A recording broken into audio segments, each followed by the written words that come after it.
millions of women and girls worldwide still cannot afford products or access water to manage their menstrual health and hygiene. South African entrepreneur Lindiwe Nkuna-Kgopa, founder of Lindiwe Sanitary Pads, is changing lives through a thriving sanitary pads manufacturing venture. Now, in 2022 alone, Lindiwe Sanitary Pads reached 10,000 girls, supplying them with a year's supply of sanitary pads through the government's program. She joins us to discuss her journey further with us in studio. Lindiwe, thank you so much for joining us on News at Prime this evening. Thank you for having me, and good evening to your viewers. Now, tell us about the motivation behind Lindiwe Pads. So I was just attending an event, right? And one of the female speakers said there were two things that didn't sit well with her about the South African things that were happening. And one of them was that we didn't have a sanitary pads manufacturing company that's owned by women. And the second one was that we never had a female president as a country. Right, and then I said, okay, I'll leave the politics to the politicians for now. Maybe we'll revisit it some other time. But then I decided to take the challenge and say it can't be that obviously I'll expect someone to change the status quo. It's too much of an expectation. So I decided to take up the risk and the challenge and say, I'm going to take this challenge. I'm going to change the status quo. And maybe the next generation, when they're standing up and speaking, they'll not say there has not been a sanitary pads manufacturing company that's owned by women. They'll say there was a woman, a black woman, that stood up and took up the challenge.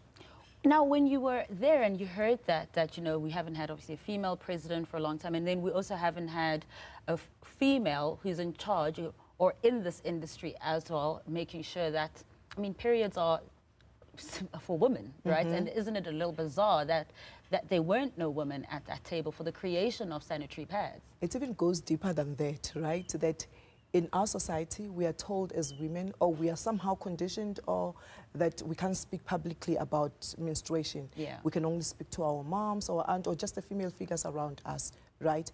And then ironically, because it's a taboo, right? Yes. But ironically, there isn't anybody who's a woman who's female and is producing those. So it means the men are discussing menstruation, but they're discussing it in the boardroom. So that then told me that actually menstruation is not just blood, it's an economy.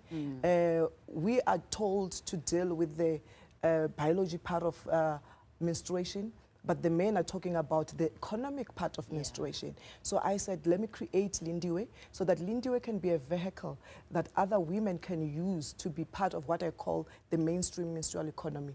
Because not everyone can be as brave as I am, and or as I was at the time, to just decide, you know what, I'm going to take up this challenge, I'm going to start a factory. I don't have a profile, I've never stepped in a factory before, but you know, I'll build a profile as I go. Jeez. How challenging was that to enter that market, you know, that, what do you call it, the mainstream period market? I mean, it's not just about blood, you're right. It is also an economy, and people are also making money off of this as well. And why shouldn't also women make money off it as well too? So how challenging was it for you to enter that market? So it's two things. I always say there's the market, there's the industry. Right? So the market is where you do the buying and selling, right? The industry, that's where now you penetrate and you then get into the manufacturing part of it. So it's a capital-intensive business. So it's not cheap. You've got to raise funds. You've got to have a bit of backup from stakeholders. So nobody will then just open the gates for you. You've got to fight. You've got to say, I was told a million times that actually I don't fit the profile because I didn't have either the education for it, because I had never manufactured before. I didn't have the experience. I didn't have the profile to be fundable as well. I was not fundable. So this journey took me 8 years, right? And I decided in that 8 years, I'm going to be building a profile. So where they said I don't have manufacturing experience, I went got experience. Where they said I'm not fundable, I made myself fundable and be investment ready, until now that we've established Africa's first large-scale manufacturing company that's owned by women with a capacity to produce 800 sanitary pads per minute. 800 per minute? Yes, and that means in South Africa, we are the second largest in terms of capacity after one of the multinational that has a capacity of 1,200. But in Africa, the whole Africa, even the whole of South Africa, whether black or white, it's the first of its kind. So it's quite an achievement. It's a huge achievement. And when you also think about where we find ourselves in our society as well, particularly in South Africa and the rest of the continent as well, where there's young girls who miss school because they don't even have access to sanitary pads. When they see a Lindiwe who has now entered not only the market, but the industry as well, what kind of feedback are you getting as well from your interactions across the continent? People are more excited about me as an individual than the product, you know, because it's sort of, my story speaks to, maybe because I'm a village girl, right? My story talks to ordinary South African women, whether black or white, to say, you know what, your dreams are valid. Whatever you're dreaming of, you can achieve. And it doesn't matter where you're coming from. It doesn't matter what the expert says to you in your face, because I've been told many times that I can't make it, you know, I don't fit the profile, you know. So it's sort of a story of hope. And that's why even in our product, if you look here, it's written in Vernac. So we're very particular that it must be in Vernac, right? It's written Bukulu Dzonzibe, which means, to me as a businesswoman, it says greatness suits me. To a girl child, it's saying, it's okay to menstruate, we've got your back, growing up suits you. So it's just a message to women out there to say, okay, dare to dream, go out there and achieve your dream, greatness suits you, and you'll make it. And having, you know, such a tagline that is written in an African language on a sanitary pad, I'm assuming this is the first of its kind. It's never happened anywhere else in the world where an African language is on a sanitary pad as well. For the young girls and women who use the sanitary pads as well, does that also give them, because it's a personal experience, you know, when you go through that period as well, but when you know that the person who created this product is somebody that understands me, not only are they the same gender as me, but also the same race as me. So it even goes beyond that to say it's for women, by women, right? So it's not based on desktop research, right? It's about the experience. So when we created this, we said we don't want it to leak, we don't want it to roll as women walk, we don't want it to sort of also inflate, right? Yeah. Because as a village girl, I know how it's like to walk a distance going to school and experiencing such challenges. And because we said we want to create a quality yet affordable sanitary pad, because you find that affordable sanitary pads are not of quality, you know. So we created that based on experience. So I took myself back to the time when I was a young girl, back to the time when I was in the village. So we created that to fit each and every lady in South Africa from different backgrounds. And when you're speaking about, you know, just combining and marrying the affordability and also the safety aspect of it and also the comfort of it as well. Just earlier in our news program, I was speaking to the SAPS and they were talking about a raid that they had conducted in downtown Johannesburg. And amongst the counterfeit goods that they found, not only just, you know, watches and perfumes and shoes and T-shirts, but sanitary pads. And when I asked the SAPS that, you know, why are people then going there? And she said, look, sometimes they're far more affordable to go to these counterfeit stores and buying counterfeit products, but they're not the most safe option. And you are here talking about the safety and the health aspect of this as well in creating the Lindiwe pads. So two things that comes to my mind. The fact that there's shortage of sanitary pads in South Africa, besides the fact that we've got an influx of imports, right? Mostly because we have few manufacturers, right? They're expensive, the sanitary pads are expensive, and also the fact that you can't find raw materials here in South Africa. So entrepreneurs like myself that have now embarked in this journey, then we've got to import the raw material.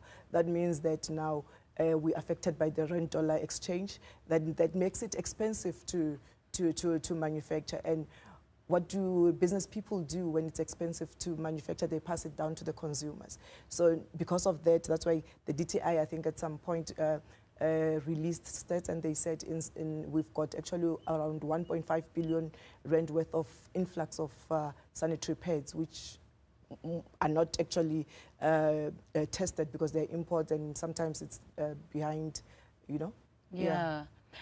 And what was your, you know, you were talking about the doors that were being closed, but you were determined and brave, and you made sure that today you have the successful factory that you're running as well.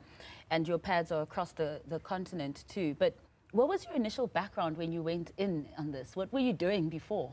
So before I was working at an accounting firm, a family accounting firm. And then, but also more than anything, I think it was the family background that I had, because I come from a family where my dad had many wives and all the moms were working in his businesses.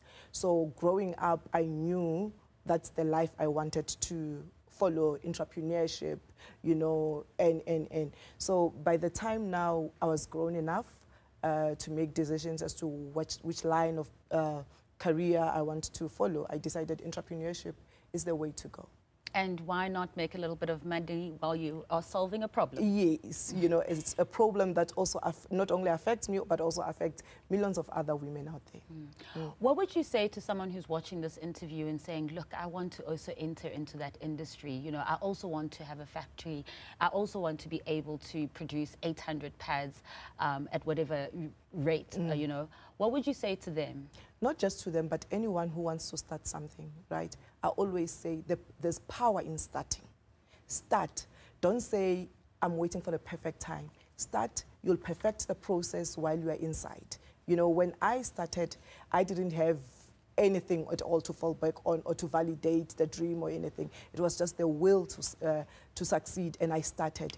And resources found me on the way, support found me on the way. So I would say to anybody who wants to start anything, start. There's power in starting. People are more able to support somebody who has started and have put a foot in than somebody who has a dream and still talking about the dream. So there's power in starting. Just go start.